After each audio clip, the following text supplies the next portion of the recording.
Mkutano wa Yanga Zanzibar na waandishi wa habari katika ukumbi wa ZSSF Kariakoo Zanzibar tarehe 19 mwezi wa 3 mwaka 2025.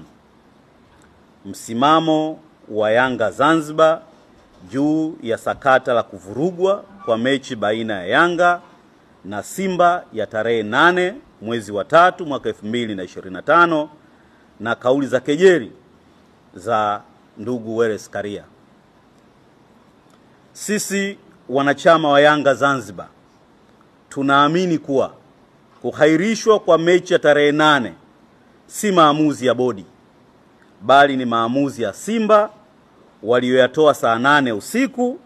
Hivyo bodi na TFF wanaendeshwa kwa matakwa ya Simba, kitu ambacho ni hatari kwa mpira wetu.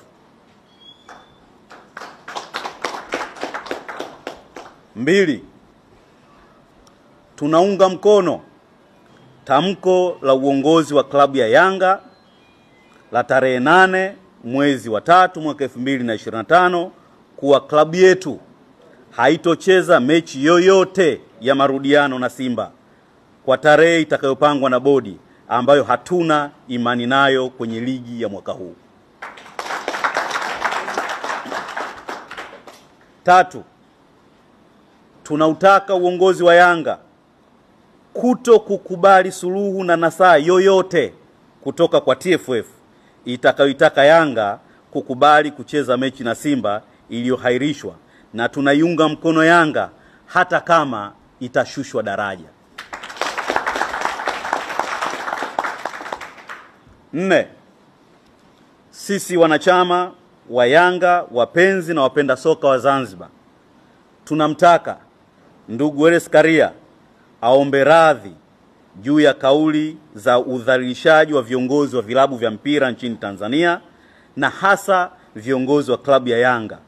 Viongozi hawa wa vilabu wanaziendesha hizi timu katika mazingira mazito na wanatumia muda na akili nyingi sana ili kuyaona mafanikio anayojinasibu nayo leo.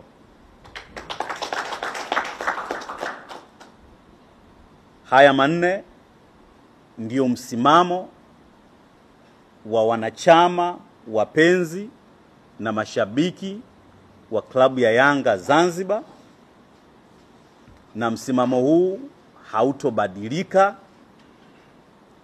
Wakati wa Yanga kuwa wanyonge sasa umepita. Yanga ni miongoni mwa taasisi chache zenye historia kubwa, si tu na mpira wa nchi hii, bali historia ya ukombozi wa nchi hii.